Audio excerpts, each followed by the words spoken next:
Welcome to Tiski Sour. We're talking 2 days after a far-right rally in London thankfully drew a very small crowd, vastly outnumbered by anti-fascist protesters. But there were a number of PR coups last week for the UK far right.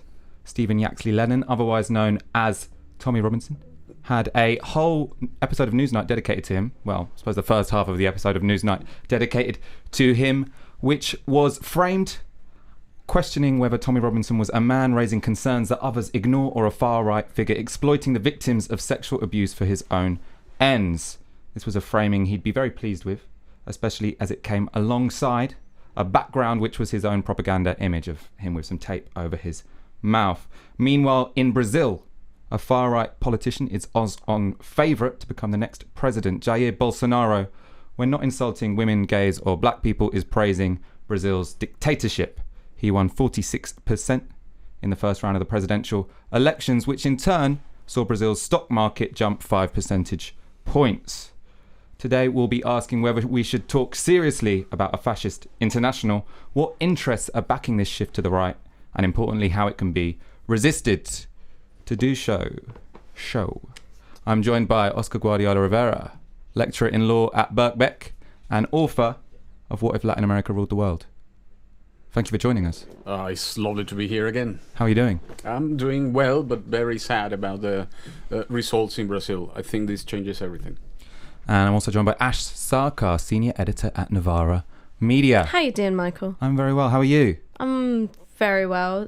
Equally terrified about Brazil, but also feeling good after witnessing the Democratic Football Lads Alliance get outnumbered 3-1 at the weekend, stopped in their tracks by a bunch of girls. So much for the master race.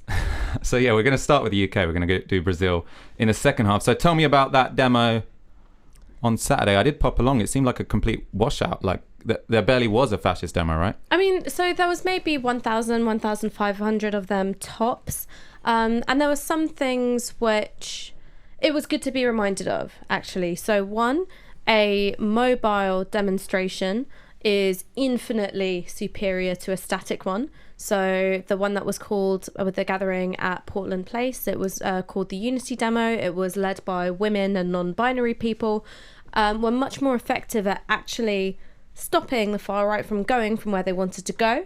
And, you know, quite literally stopping them from marching. So it's not actually about the symbolism of his our statement of values versus theirs. There's a direct aim, which is taking back the streets, and that was definitely achieved. The other thing, and this is something which I've been thinking a lot about since Saturday, is that we often talk about the new far right, and we will be talking about the new far right a lot today. So Tommy Robinson, use of social media, their electoral strategy, not just in Brazil, but in Hungary and Poland, so on and so forth, that sometimes we forget that, you know, this is a old and pretty consistent phenomena. Here's the thing about the Democratic Football Lads Alliance is that I saw very few people under 40. Lots of them were the old skinheads who used to try and beat the crap out of my mum, and before that my grandmother. There's a remarkable consistency there. I would say that in Britain we've got no more than 10,000, maybe 15,000 hardened far right activists, and you know that demographic, the people that they're pulling in, that's not significantly changed since the days of Combat 18 or the National Front. So I think sometimes we emphasize the new in a way which does figures like Tommy Robinson a favor. It kind of creates this need for media coverage, whereas you know, those who show up on the streets, it's same old. Well, I mean, I suppose one thing that's new about this present moment is the media, or how it's structured, right? So Tommy Robinson last week released a video which was decrying the fact that some people in the army had been disciplined for posing with him, chanting his name. And that got 45,000 shares and 1.8 million views from his Facebook. So, I mean, there's whether or not they live in Britain, it's very difficult to tell where these shares are coming from, who's watching these videos. But that's a serious amount of support for this guy that's quite difficult to ignore. And I think that what that will manifest in is a broad sense of anti-establishment feeling, disengagement from a project built around hope, and a kind of coalescing online around a politics based around conspiratorialism, around hatred, around a sense of being beset. And then also that kind of atmospheric, ambient street racism that makes things feel very, very different indeed. And then suddenly you'll feel something's changed when someone spits in your eye in a pub that you previously felt very, very comfortable in as a person of colour. But I don't think that it's necessarily that political project will manifest in the kind of electoral insurgency that we've seen in Brazil. That's obviously, not to say be complacent, but I don't think we're there yet. Indeed, we shouldn't be complacent. What is clearly new about what is happening, particularly in the Americas, this is what is new. Fascism of this kind in the Americas, and I'm hesitant to call it fascism, and I'll tell you why in a second. But there is an important precedent. Back in 73, as they were paving the way towards the coup in Chile, there was a project of collaboration between intelligence agencies from the States and several of the countries of Latin America. And that became a hardware, software apparatus that is indeed one of the origins of the current internet. And so what we have there is a sort of learning curve. The right wing learning how to use those alternative media in a way that does not that allows them not to have to fight for the streets, because they know that's a much more difficult game to play. And this is where you get people like Steve Bannon. I'm more concerned about people like him who have become a strategist of the media, picking on learning how to identify people who are good performers, so to speak, in the media, and that launches them from nowhere to becoming the next president of Brazil, for instance. I just want to focus on last week's controversies with Tommy Robinson and the media. Because he is a very good media performer. He's a very good media performer. He Thankfully, he wasn't on Newsnight last week, but they did, as I say, do a whole segment on him. We can get the tweet up, which is promoting the show.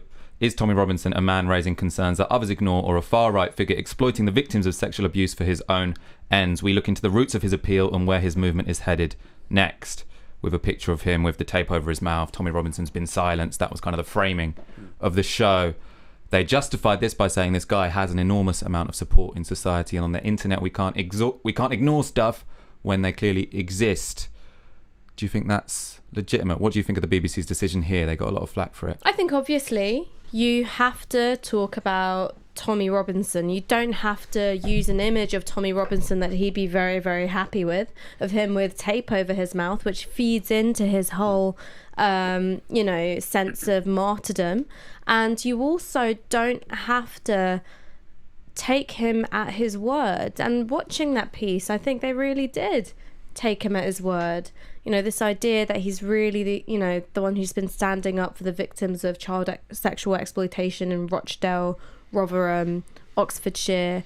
There's something quite sad about a BBC journalist seeking out victims of child sexual exploitation only to measure the worth of a man like Tommy Robinson, not to talk about their experiences on their own terms. And I think that that's a very, very dangerous territory that we found ourselves on, as in terms of our wider political culture.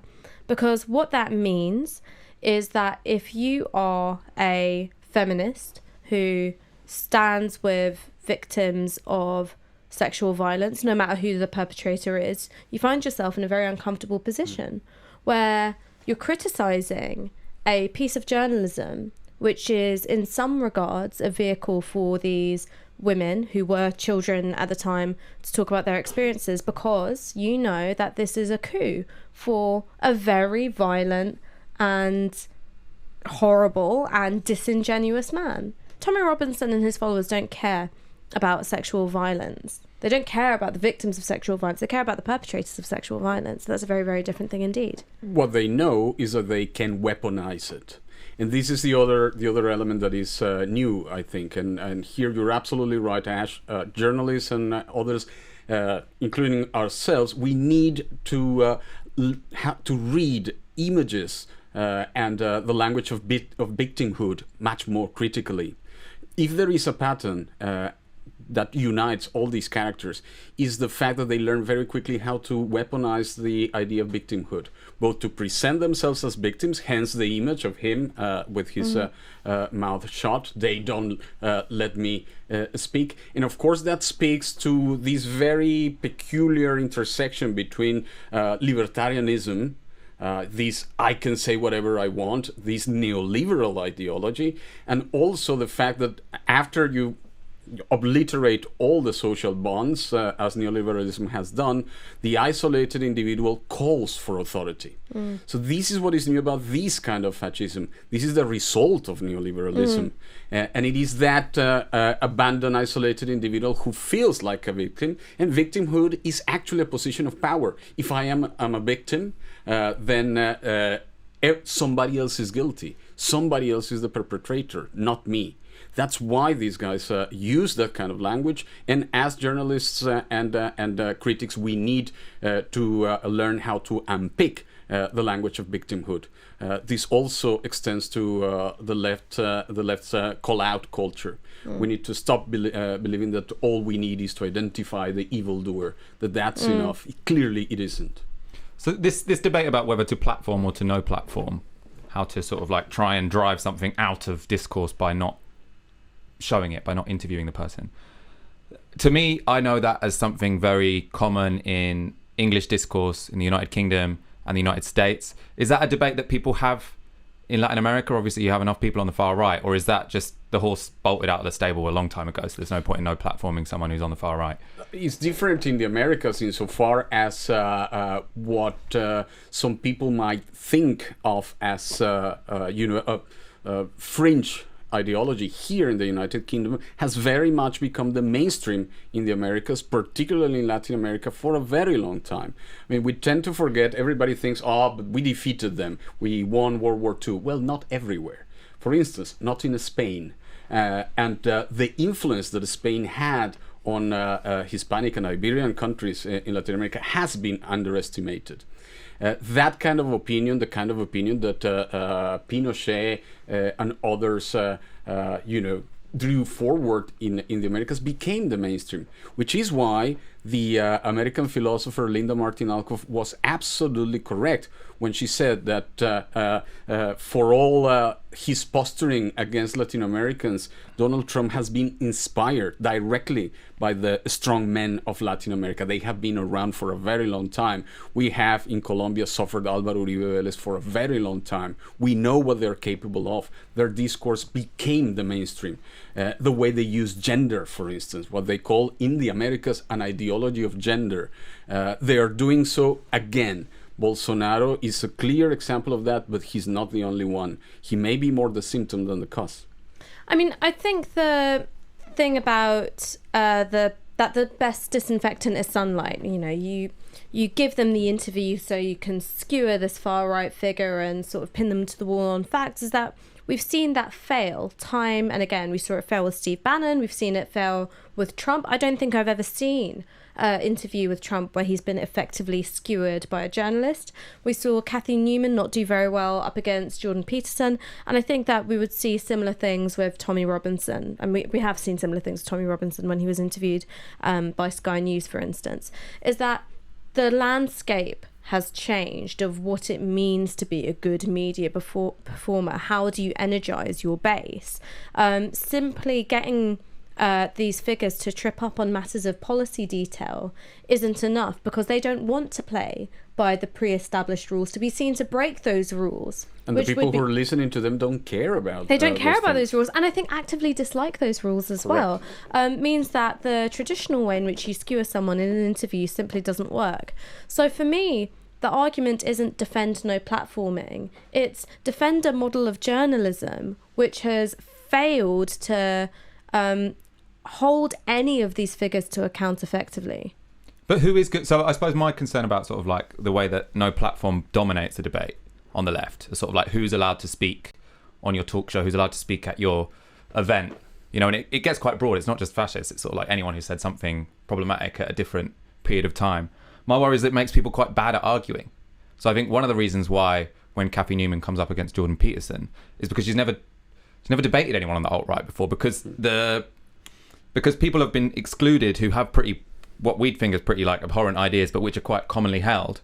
He can come on and say some quite seemingly common sense people to many people watching it, and she's completely, not for six, because she's never had this conversation on the news before, because she's only spoken to, people who fit within a certain. I mean, we talk about the Overton window on the left. There's also an Overton window which does cut out some people on the right. I'm not saying this is a moral thing. I'm just saying it's often an advantage when you go on as a left winger and they've got no idea what your politics are about, but your politics kind of appeal to people or can resonate with people because you're talking in a language they don't understand. And I feel like because the left have been so keen to no platform, or to say sort of like they're beyond the realms of whom we can debate, it means the left's fucking shit at having some of these arguments. So I don't know if you'd accept that. I mean, the thing is well, what is the nature of the conflict that you're embedded in? And that's the first question I would always ask, because if it's someone from the DFLA, no, you don't debate someone from the DFLA because they don't really want to debate you. If it's someone like Milo Yiannopoulos, the debate itself, who wins or who loses, is immaterial.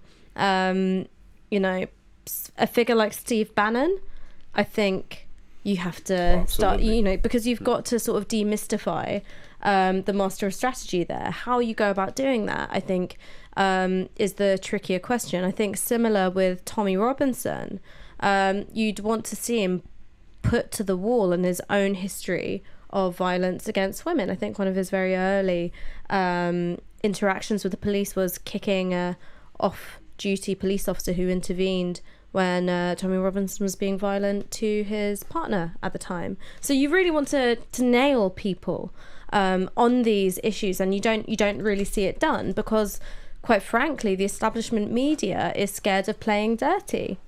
They like to play dirty in the edit. They don't like to play dirty like face to face. They back off from things that they think of as personal and then try and take it onto the realm of ideas. Well, actually, these people aren't interested in ideas. So if you want to win that debate, I think you are going to have to go for the jugular, no? Absolutely. Also because, the maxim here should be the old Marxist maxim, the concrete analysis of the concrete situation. There are situations in which you shouldn't platform certain people. But when it comes to people like Bannon and others, they want you to ask him, to probe them. They want you to ask him the right question. Part of the problem is that our journalists and us critics are not prepared well enough to ask the kinds of questions that should be asked, or to engage in the kind of conversations that it would be best to engage with them. These conversations must be of another format. They cannot they cannot focus on policy, numbers, the very idea of facts. That's problematic. What you need to engage with them is, what's their story? Where do they come from? Why are you trying to do what you're trying to do? Who is your audience? And then we can begin to identify what coalitions they want to form. What we need is an analysis, a very realist analysis of the kinds of coalitions that are being formed. Because what we are part of, and many of us are still in denial about this, is a clash. We're at war already. So here's the interesting thing, is I was talking to a friend of mine who's a journalist who also does a lot of campaigning. The only reason I'm not saying their name is because I'm not sure if they've spoken publicly about this conversation yet, which is when he was out door knocking in Blackpool. He spoke to two guys, one of whom was a Corbyn supporter, and the other one, just very, very matter-of-factly, was just regurgitating Tommy Robinson talking points, and very matter-of-factly was saying there's a civil war coming with the Muslims. And that's where their head is at. And so I think that the problem with the no platform debate is that we've talked about maintaining the purity of our own circles, which are geographically very, very contained and also socioeconomically very, very contained. I don't think that they're undiverse racially, but in terms of, they tend to be all of a sort in terms of, around the university space or media spaces and so on and so forth. Yeah. Which means that there are all these other spaces which aren't included in the argument at all, which aren't involved in the kind of social milieu of the us versus the them. So then all they see is, Tommy Robinson's output about being silenced, and it's all something that feeds that narrative. So for me, no platform is a very specific tool that's got to be used in concert with a whole range of other tools. What concerns me is that we're not using that whole range of other tools. Because we say no platform Tommy Robinson, that's led to a wider politic of disengagement for those who would follow Tommy Robinson. I think that there's a way to reach people who've been disengaged from politics for many of the same reasons that I've been disengaged from mainstream politics, without capitulating on issues of race, immigration, cultural identity, so on and so forth. It is very interesting that in the United States, for instance, it's very clear that one of the only people that Bannon respects and perhaps even fears is Michael Moore. And Moore's format is very different. His format is actually quite simple. He travels around and with a camera in hand, ethnographically style.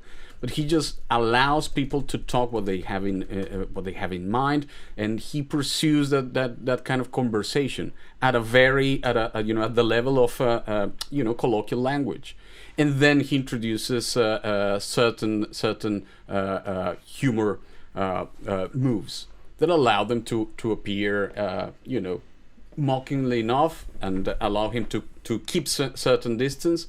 But he's never engaging in the kind of conversations that we are accustomed to in the media, particularly not in the liberal media, which is why the liberal media doesn't like Michael Moore. But he was the only one who predicted that Trump was going to win. He also predicted Brexit and so on and so forth.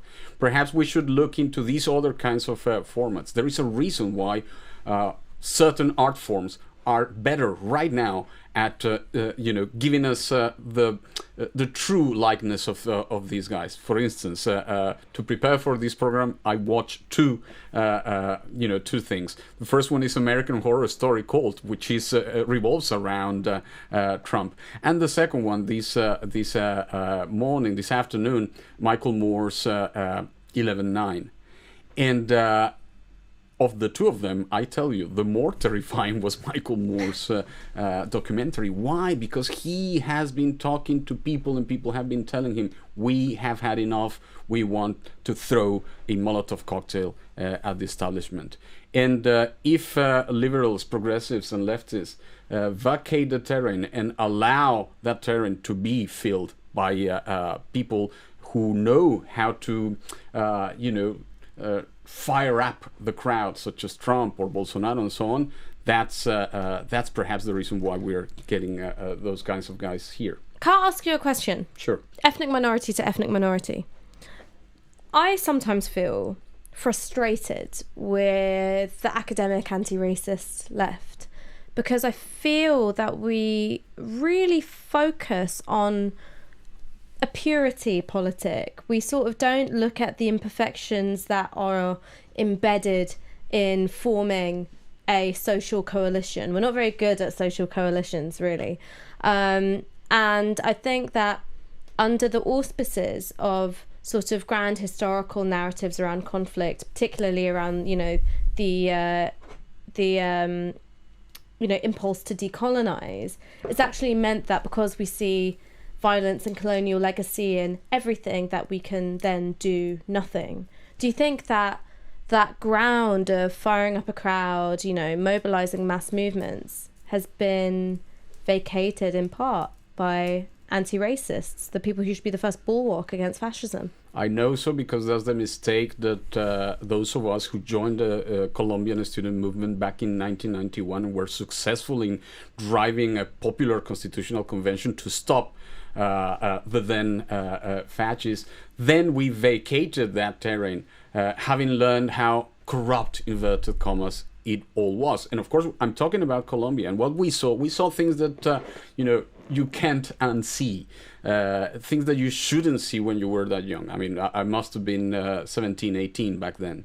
But we very quickly we realized that because we withdrew, because we were looking for that kind of purity, we made a huge mistake. And that mistake has cost Colombia 7 million forcibly displaced people, 250,000 more people dead, and God knows how many disappeared. And you're absolutely right, Ash. Let me tell you a story. I realized that Bolsonaro or somebody else was going to win the Brazilian election a year ago, talking to my leftist friends in Brazil. Most of them academic, many of them students. They hated the hierarchy of the PT, of the Workers' Party, so much that they were not listen to the argument. If you do not make alliances with them for the interest of democracy, you're allowing the golpistas who are already there to just feel that terrain. And lo and behold, that's exactly what has happened. It took them too long, and is now, I think, I'm afraid, too late for them to realize that for all the problems, of course, there is a lot of corruption in PT, in Brazil, and so on and so forth. But sometimes you have to accept that politics, and in particular politics, the kind of politics that have to do with race and so on and so forth, you cannot ask for purity there. That's the first thing that you should throw out of the window. That's precisely why you are an anti-racist. Every single kind of racism is ultimately about some kind of purity, which is why these guys mobilize the discourse of corruption. What they want, they say corruption. They're not speaking of political corruption. They're speaking of a different kind of corruption. Everybody understands it, but the left does not understand and does not engage in the way it should. A few things. We are still trying to raise subs for Novara Media. We want to grow. We want to get bigger. We want to do these shows more often, in part so we can hopefully defeat the right as it resurges across daily, nightly, the world. and ever so rightly. So, as you know, our ask is that you donate 1 hour's wage a month to Novara Media so that we can work around the clock. That's at support.novaramedia.com. We also want to expand our reach. So please, if you're enjoying the show, make sure you're subscribed to the channel. Make sure you like the video and share this video on your Facebook, on your Twitter. Send it to people on email. Give that a go. WhatsApp. What was my second thing? My second thing is I want to show a video in a second that was from that march. It was a video of someone taken by someone on the far right, but which I think is quite helpful to the left. I think this was no goal on their part, and I think we can learn from it. And third, while that video is playing, I want you to tell me who you think is the most right-wing person we should invite on Tisky Sour. I think there'll be some disagreement in the comments. Michael. So we're gonna play that video. Tell us who you think is the most right-wing person we should get on Tisky Sour. Are you an Islamist? Sorry, what was that? Are you an Islamist? I'd be very careful what you say to me now. So it's taken by. Sorry, what was that? Right. You want to move that away One of from the me? fascists Move on away their from side me. was basically saying, are you an I'm Islamist? telling you to move away aggressively. And the Telling guy you to move away from me.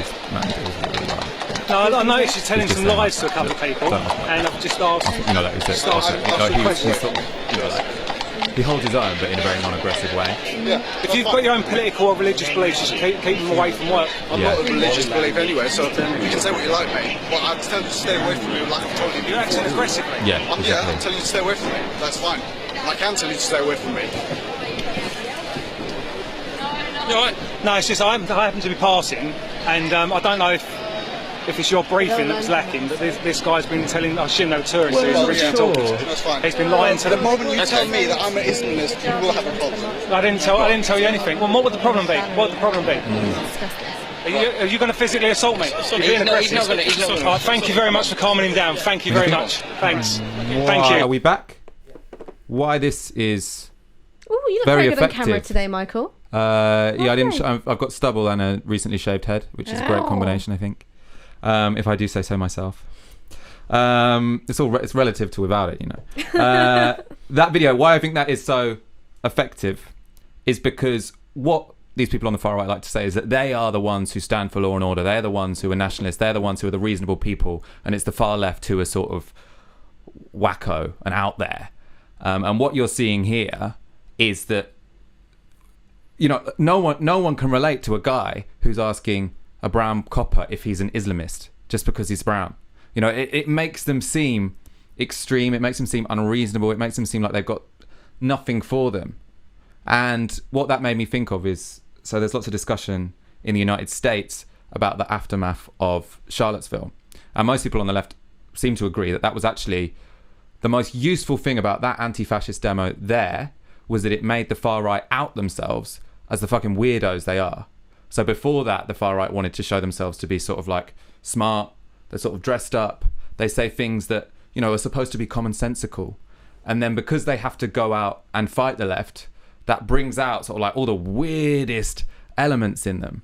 And so I suppose strategically what you can learn from that is what you want to get the right to do is to show themselves up. So you want to provoke them, you want to invite them to show themselves to be who they are. I mean, yes and no.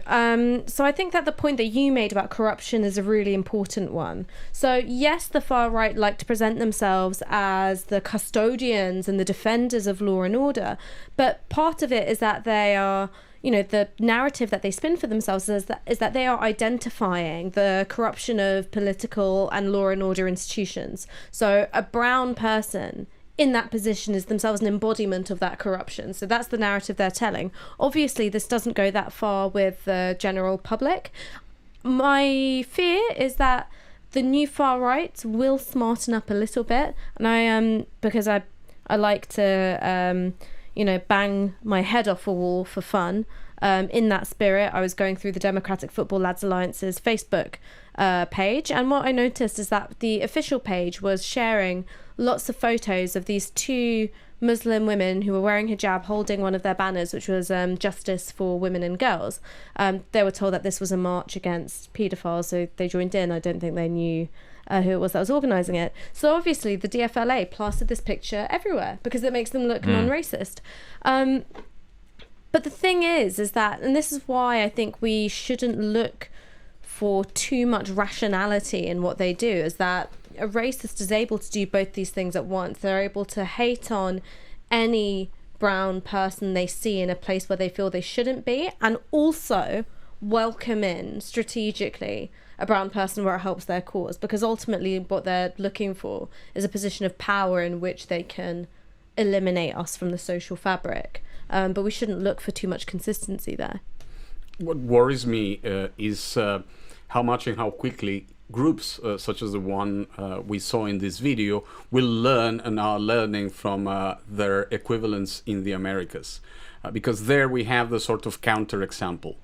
There are some, and this is to confirm what you just said, Ash, there are some really unreasonable claims which have got a lot of traction in the Americas. For instance, this very particular notion of an ideology of gender. That's the terminology that is used in the Americas, and I'm translating freely. But the idea in Colombia, for instance, was that as part of the peace agreements with the Revolutionary Armed Forces of Colombia, if the peace agreements were confirmed during the referendum, the country will be given to transgender, gay, and women, and so on and so forth. Well, we've got an image to illustrate this, Jack. The one that I put on the doc of the women for Bolsonaro. No, nice try. Different one. There we go. So this is the image which I think is engaging with what you're talking about.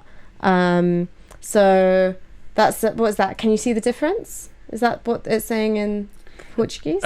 Yeah. Well, the one on the right is the anti-Bolsonaro. Ele no, not him.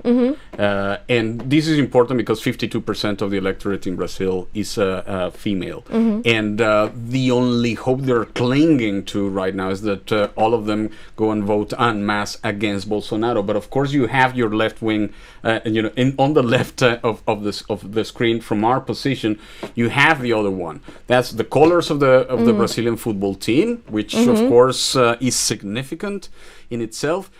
But what that plays to is to a very different mobilization of the idea of womanhood, which has precedence. Again, Chile 73. Womanhood was mobilized in the figure of motherhood as the protector and guardian of the domestic, of home, of tradition, of family. Those kinds of social conservative values are very easy to spread around because they're already there, particularly in places like the Americas where religious structures are still holding on. the same goes for the United States. We have seen how the Kavanaugh confirmation totally misfired. What the Democrats tried to do there, and so we have to be very careful about how we identify these notions. There is nothing inherently progressive about these notions. We must understand how some forms of womanhood, for instance, can be mobilized in non-progressive ways. Ditto for racial images. In Brazil, for instance, in the 1976 census, people are often quite surprised about this, it became clear that there were almost 139 racial identifications. Why? And of course, this has to do with the history of colonialism, but actually, it has more to do with the fact that you use all these racial identifications as part of your social mobility strategy, which explains why people like Ronaldinho, for instance, the football star, of course, once he become wealthy enough and famous enough, he wants a different kind of recognition. So he would endorse, as he did, someone like Bolsonaro. So something that most people would think is totally just a contradiction actually begins to make sense. Let's probably get on to Brazil. So he's come up a lot already. But who is Jair Bolsonaro? He got 46% in the first round. He's been described as far right. He said some horrific things. Can you explain to the audience who this guy is? What's the context here? Well, Jair Bolsonaro is a former captain of the Brazilian army. To put things in context, let us recall that Brazil was under a dictatorship in between 1964 and all the way to the late 70s, early 1980s. And the so-called transition in Brazil, the democratic transition, was very much unlike the other transitions in other countries in Latin America. For example, the army managed to impose upon the drafters of the constitution a set of articles in the constitution which still guarantee that the army plays this sort of role of ultimate guarantor of democracy, which of course allows them to intervene again and again and again. Is also the reason why, and this was a huge mistake by the Workers' Party, they thought that if they did not touch the army and or a sector of the elites, then they will be tolerated and perhaps even allowed inside the club. And that misfired very badly. So number one thing about Bolsonaro, his identification with the army. Number two, he comes from a party that, he has been in Congress for a very long time. He's not a non-politician, but he's perceived as one because his party used to be a very, very small fringe party, which to this day has no apparatus as such. This is going to have enormous implications because I'm afraid he's going to win the election. This is really, really complicated, the fact that he's going to. But he has no party apparatus. So you will see how he's going to fill most of the cabinet positions with military. And also his own family. That's one of the things that's being predicted. His absolutely. 2 sons. That's number three. What he has is this sort of family dynasty, which we have seen already a bit of that in the Trump administration. His sons and so on. One of them is a councillor in Rio de Janeiro. Actually, he got the most votes once more. Another one got a huge vote in Congress. So they're already positioned. So he's going to lean on that, and this also allows him to present himself precisely in this image of, guardian of family and tradition and the domestic. And he's mobilizing that precisely, in particular, against notions of sexual liberty and so on and so forth. He's said some pretty terrible things. Shall I go through some of the quotes? Yes, go through some quotes. Okay, so some of the quotes. So Bolsonaro in 1999, so this is a while ago, 8 years after the fall, not 8 years after the fall of dictatorship, about 14. 14 years, I don't know why that's in my notes. So he said, voting won't change anything in this country, nothing. Things will only change, unfortunately, after starting a civil war here and doing the work the dictatorship didn't do, killing some 30,000 people and starting with FHC, referring to then President Fernando Henrique Cardoso of the Brazilian Social Democratic Party. If some innocents die, that's just fine. I don't think he's retracted that, even though he's moderated his language somewhat. In 2011 to Playboy, I won't be a hypocrite. I prefer a son to die in an accident than show up with a moustached guy. He'd be dead to me anyway. 2014 in Congress, about a colleague in Congress. She doesn't deserve to be raped because she's very ugly, Bolsonaro said at the time. She's not my type. I would never rape her. I'm not a rapist, but if I were, I wouldn't rape her because she doesn't deserve it. I mean, can I just... When he voted, when he went up to vote for Dilma Rousseff, to impeach Dilma Rousseff, who was the then president of Brazil, he dedicated his vote to the person of the military dictatorship who had tortured Dilma Rousseff when she was a leftist activist in the time of the dictatorship. Ash, what did you want to say? Can I just say something? And this is about the role of rape and physical violence against women in far-right projects. Because when you look at the confirmation of Kavanaugh, when you look at Trump, for instance, who's said these awful things, boasting of sexual assault. Tommy Robinson has got his own history of violence against women. You've then got, of course, Bolsonaro saying these horrible things. They are also, when they are out and campaigning, particularly to energize their base, they do invoke sexual violence an awful lot as the thing that they will be protecting, in particular, white women from. And the perpetrator is always either a sexual minority, so a dangerous trans person, or, you know, predatory gay people, or whatever, this more particular for Bolsonaro's case, or more commonly an immigrant of some kind. And this is something which the liberal media has not even scratched the surface on, which is the way in which sexual violence itself becomes racialized, because Kavanaugh can allegedly do what he allegedly did, and it will never affect white men at large in any way. Whereas if you are a sexual abuser of Pakistani origin and you're convicted in Britain, that will have a knock-on effect for the, you know, perception of Pakistani Muslims at large.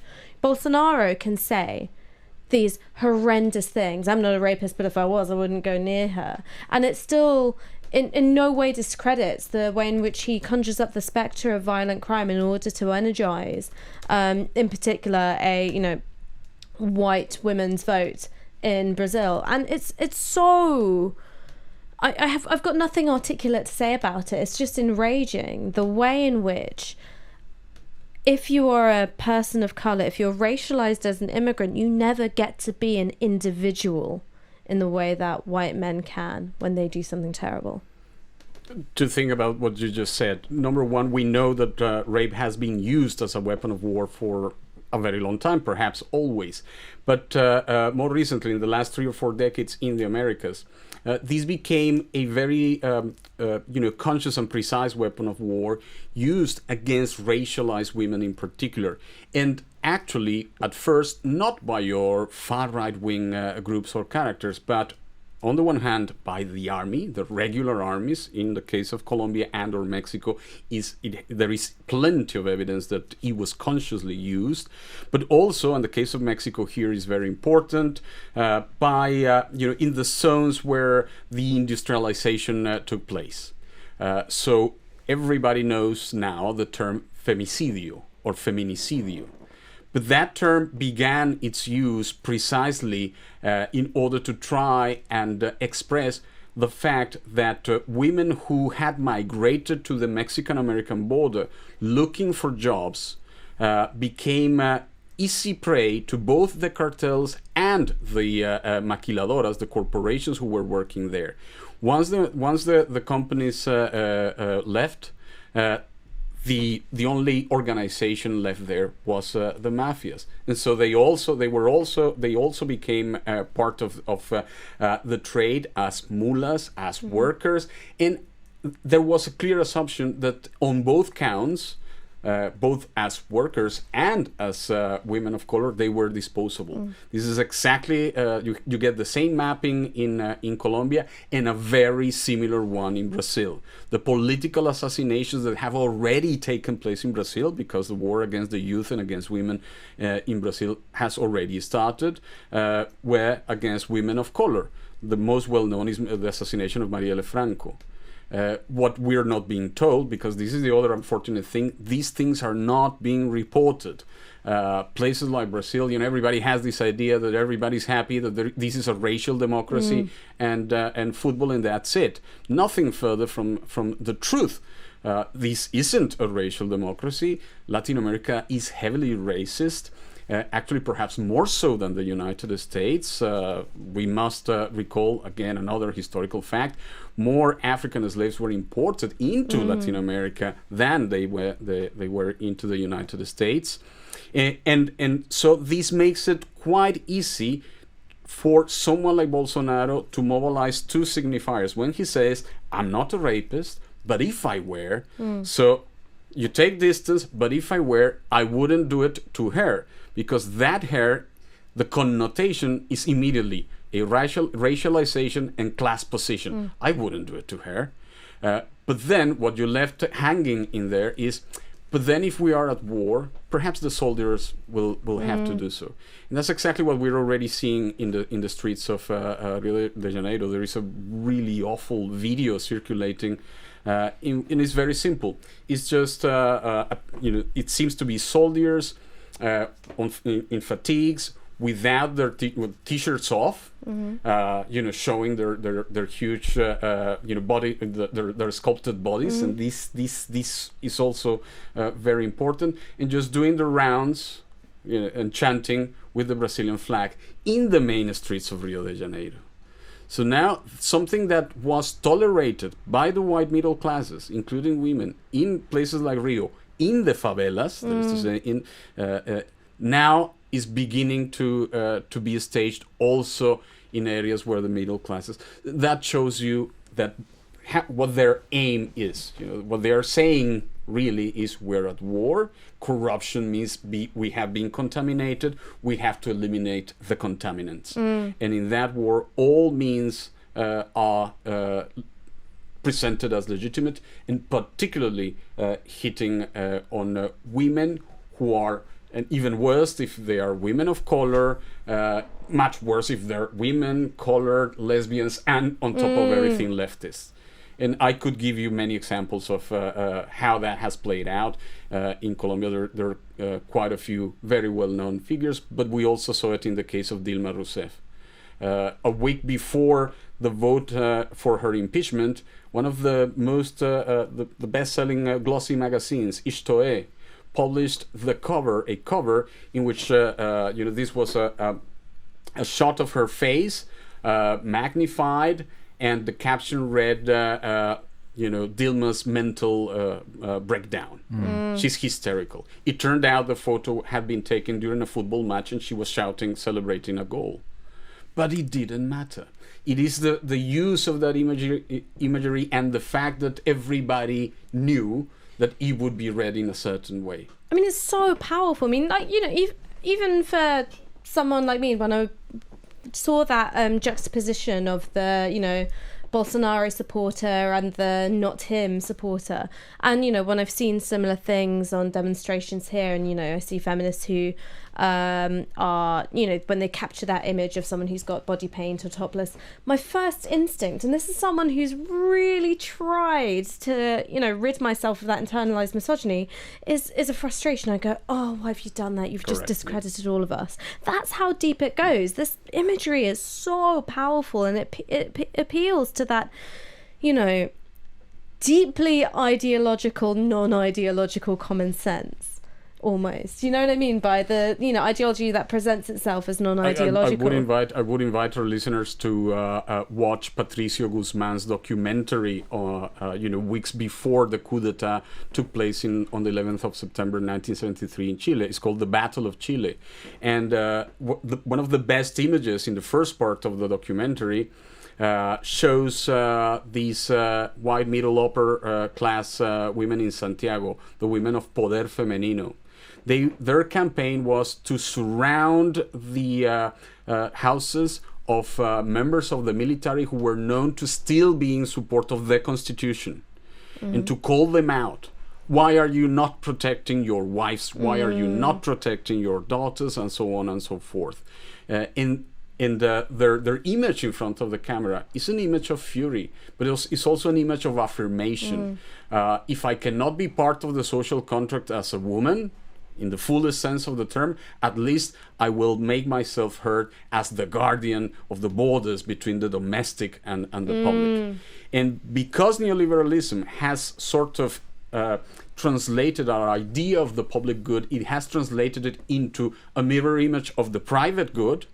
We now have the best political terrain for that kind of imagery to be played out. We saw it successfully played out in 2016 during the referendum for the peace agreement in Colombia, which was voted no, precisely because most people thought that a leftist guerrilla, particularly this one, which was heavily masculinist, totally masculinist, was somehow going to turn the country and give it up to gays and lesbians and so on and so forth. Total craziness. But if you know how to use that imagery, and you're appealing to deep-seated habits of the population, that will gain some traction. I want to focus on 2 points, and then we'll probably move to audience questions.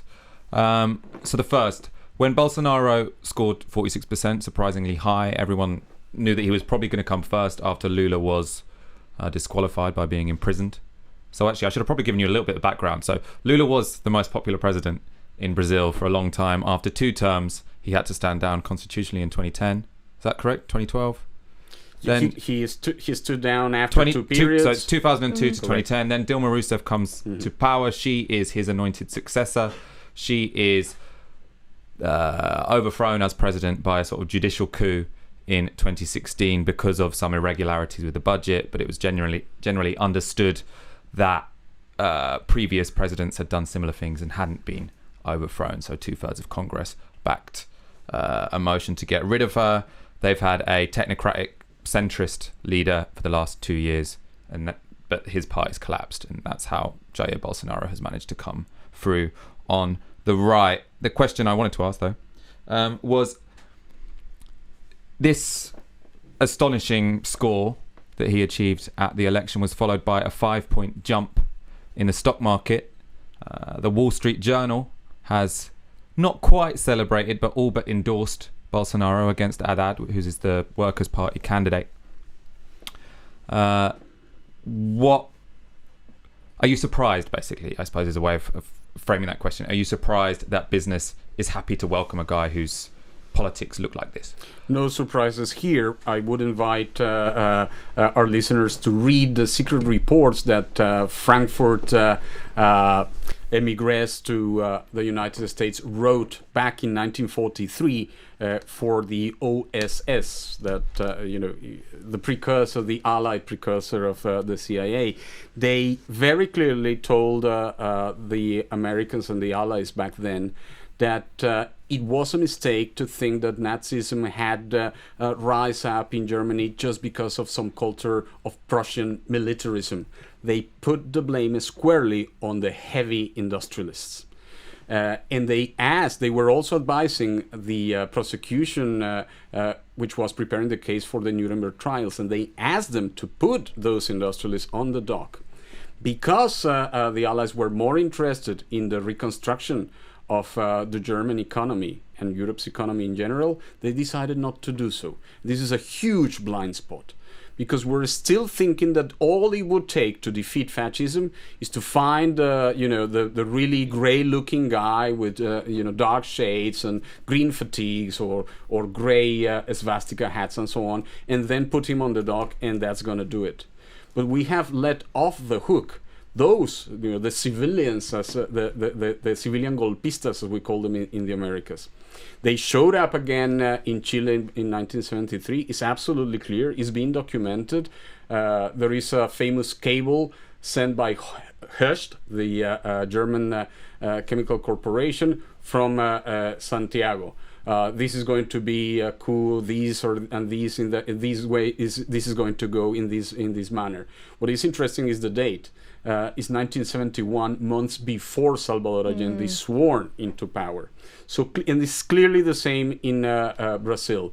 There are huge similarities in India as well, and I think the thing to point out here is also the relationship to the erosion of indigenous rights. So that's something which characterized the military dictatorship of 1964 to 1985 in Brazil. You've got a similar story now under Modi and a BJP government in India. So you call the indigenous people in India Adivasis. There are lots of them in central states like Bihar, Uttar Pradesh. What's her name? Arundhati Roy wrote a very famous article called Walking with the Comrades, which I really can't... You're absolutely right, Ash. I mean, it's very clear that the war in Colombia was an ethnic cleansing, but part of the reason... related to bauxite mining, copper totally smelting. related. In fact, if you juxtapose a map of where valuable natural resources are, these are, for the most part, occupied by so-called historical peoples. That's how they call it in Latin America. So you have to drive them off. This is the oldest trick in the book. Empty the land so that you can privatize it. We're going to see exactly the same in Brazil. Bolsonaro's promised it. He said Yes, that there will not be a single acre allocated for an indigenous reservation. Economic program. He has no economic program. The problem with the Brazilian economy is not just a matter of mismanagement and so on and so forth. There are global forces at play here. He can't fix that. What he's going to do is he's going to privatize, again, these valuable resources, and to do so, you have to either kill, convert, or forcibly displace indigenous peoples and Afro-American peoples. And of course you find an excuse, and the easiest way to present this is, look, the same lazy people. You mobilize a language that pretty much every settler and or a descendant of settlers understands in the Americas. We've seen it also in the United States in the case of oil. I mean, you've pointed kind of towards the answer to this question, but I want to frame it specifically in terms of a comparison to right-wing populism in Europe and North America. So obviously Bolsonaro got 46%. This is a guy who can mobilize a lot of support behind him across classes, it seems. Yes. When you look at right-wing populism in North America or Europe, the explanation often involves migration. It's often mobilized against Islam, and that's sort of how popular discontent are channeled. As far as I can tell, in Brazil, this isn't about migration. That's not what is the sort of channel to mobilize people in favor of a right-wing populist. What is it in Brazil? How should we understand the popular support for this candidate? Let me try to be very brief. Number one, I wish European journalists stop comparing themselves to America, to the United States. These are very, very different cases. Migration to the United States has very little to do with the kind of migration that we have seen in Europe. Actually, in the case of the United States, may be much more similar to the cases of Latin America. And if that is the case, then migration is not first in your agenda.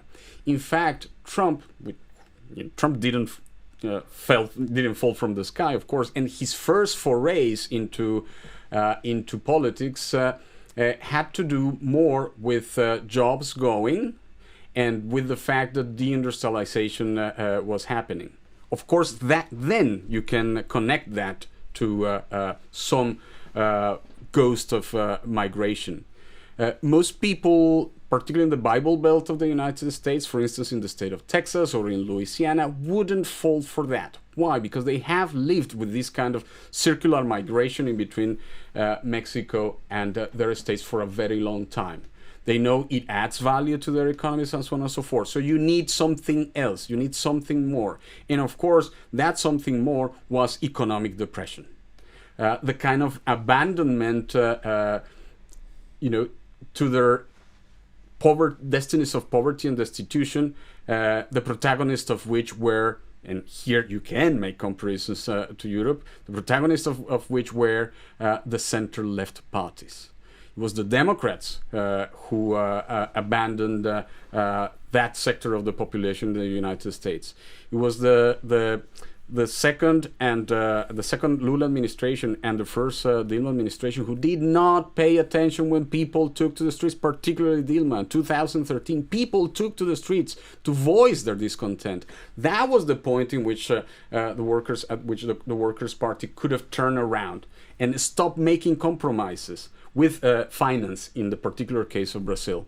But they kept doing these compromises. The same happened in the United States, and that's why people just got fed up with them. People are fed up in Brazil with the Workers' Party, and they're to put it in Michael Moore's terms, they want to throw a Molotov cocktail at the establishment, and because the center-left parties have not been apt to the task, they're ready to go for these crazy guys, even if they know that they are going to suffer.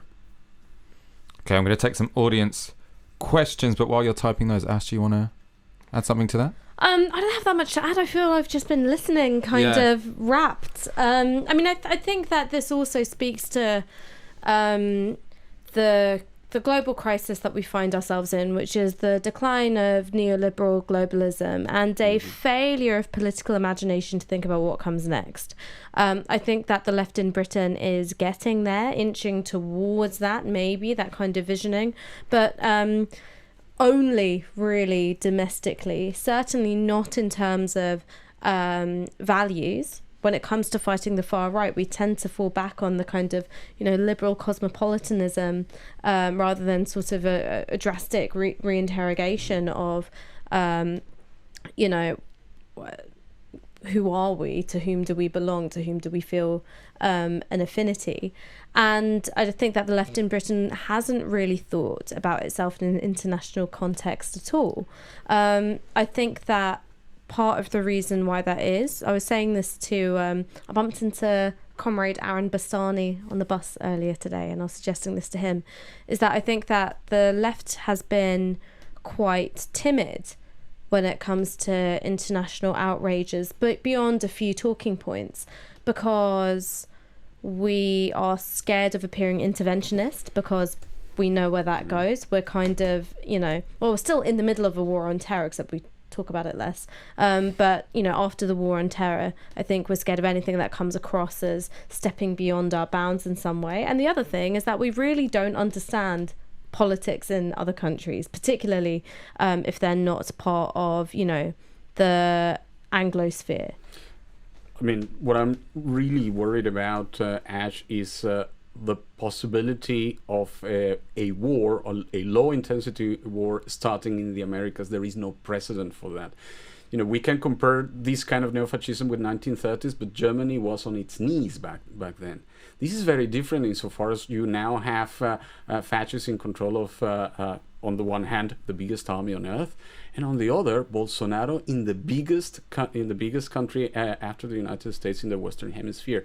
Now, that's the new Fascist International, and compared to Trump,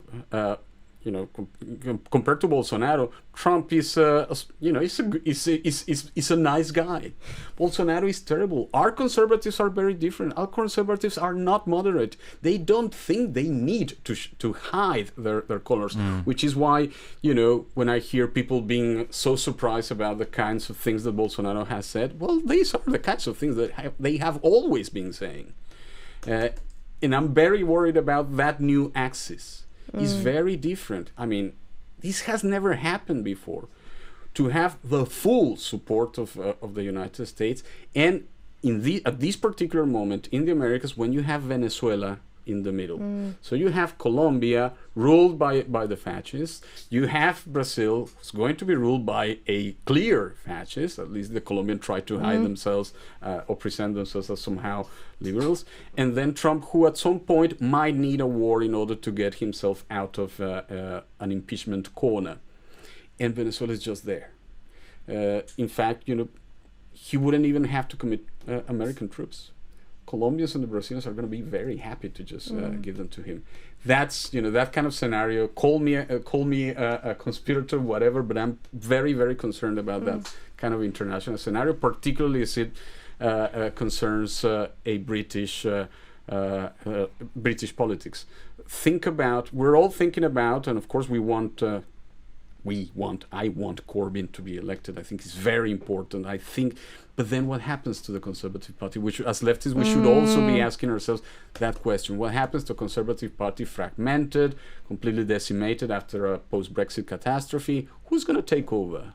I mean, we're already seeing some of those characters, and they don't look really, they don't give us any reason for optimism.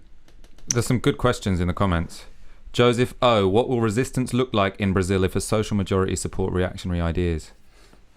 Well, it will probably look exactly what it looked like back in the 1960s and 70s. On the one hand, we might see a reemergence of armed struggle. We might see that. We might also see other kinds of resistance. I was in Brazil in May, June, July, and I went to some of the favelas in some of the big cities, both in the southeast and the northeast.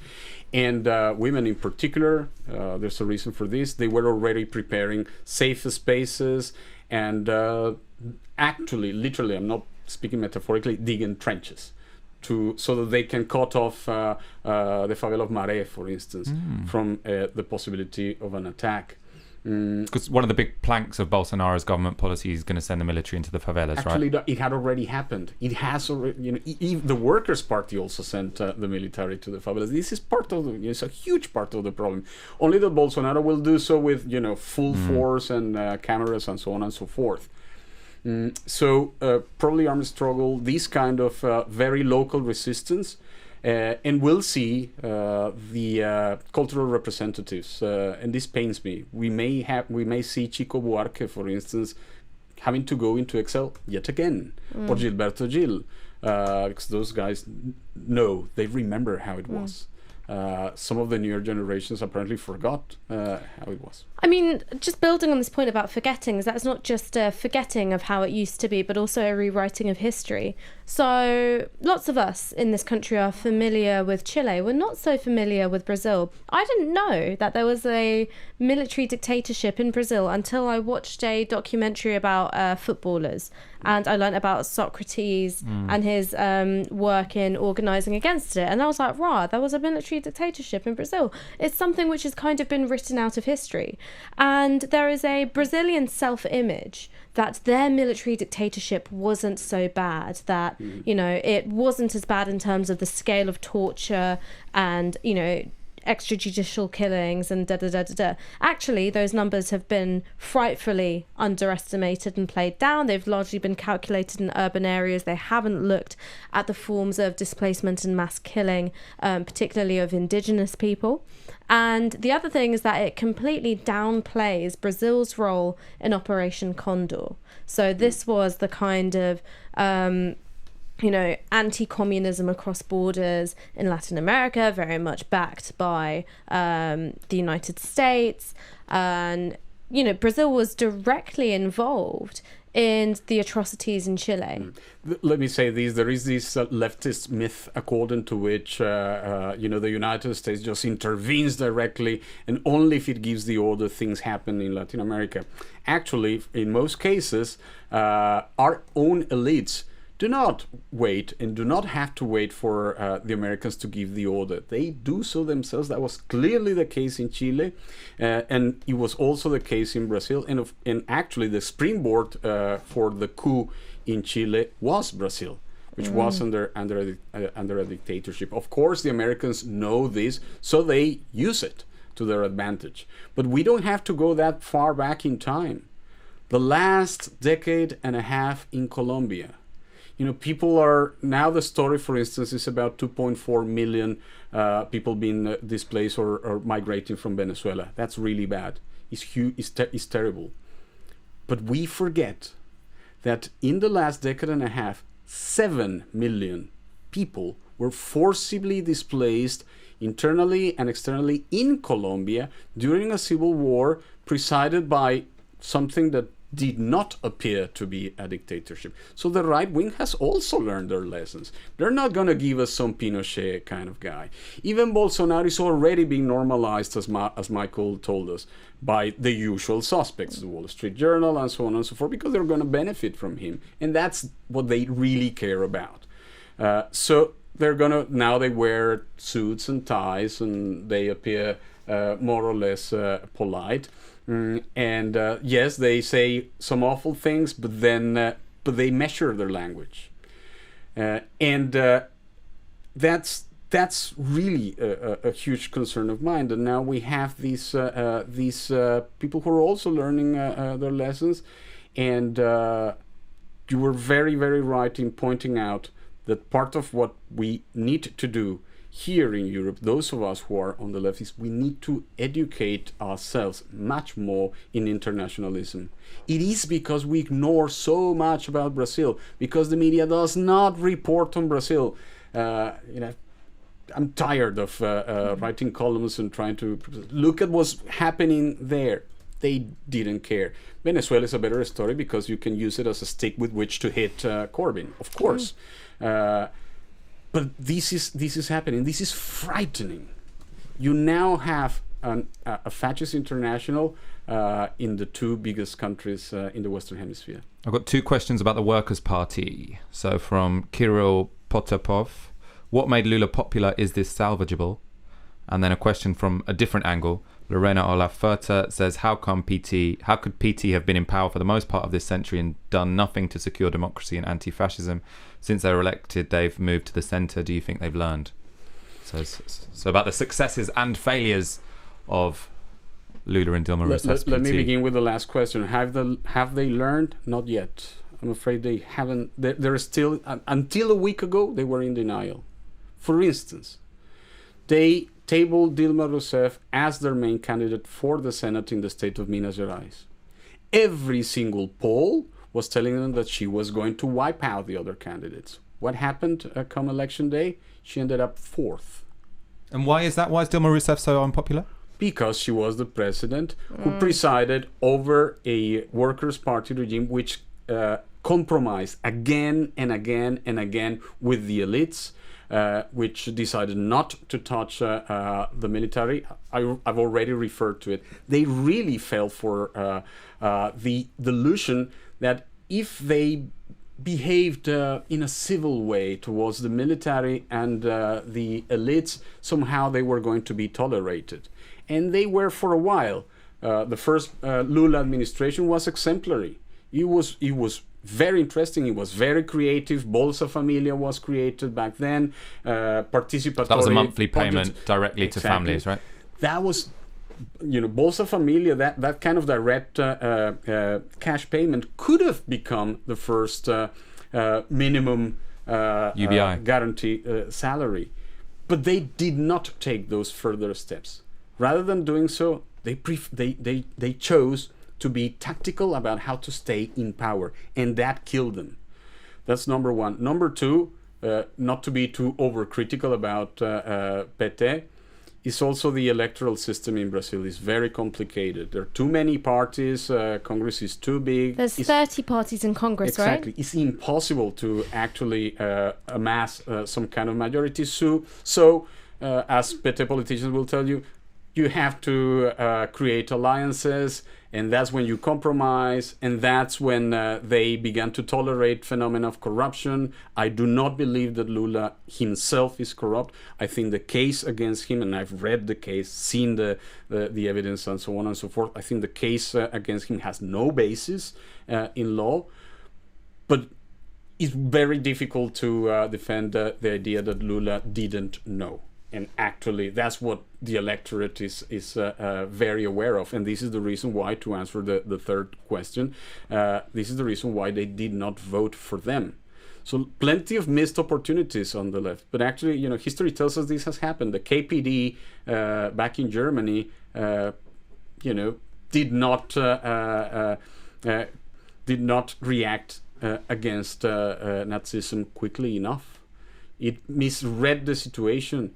The same happened with PT. They thought that some of these sort of centrists and liberals were their allies and their friends, and these were the guys who turned against them. I mean, I think we should kind of wrap up. It's Yeah, been a while. no, sorry, that was a really comprehensive last- answer, and I stopped thinking that I might have to respond. I was just like, Yeah, yes. there's one question I ignored. It wasn't a question, it was a request, but it got some traction in the comments. Can someone say something positive? So we'll end on this. Solange is apparently releasing an album tomorrow. Yeah, that's a good one. Anything? Absolutely, there are plenty of focus of resistance emerging in the Americas, and there's plenty of hope. But we should not think that we must go out there and find hope. We have to construct it. We have to build it ourselves, and that only takes place through organization. I see a lot of organization taking place. The most positive thing I can say about Brazil is the example of the women of the favela of Maré. What they are doing, already building safer spaces to protect those spaces. That's where the resistance is going to come from. And you can never crush that. Oscar Guardiola-Rivera, thank you for coming on the show. What a guest! What a guest, yeah.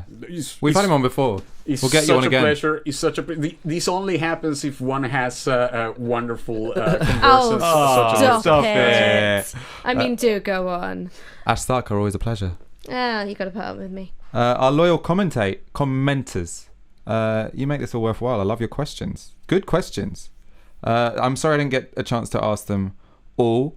If you enjoyed the show, make sure you subscribe to our channel. Make sure you encourage other people to do so. Please like this video because that means it reaches more people. And of course, if you haven't already, please subscribe to Novara Media at support.novaramedia.com. If you have already, thank you very much. You are who makes this show possible.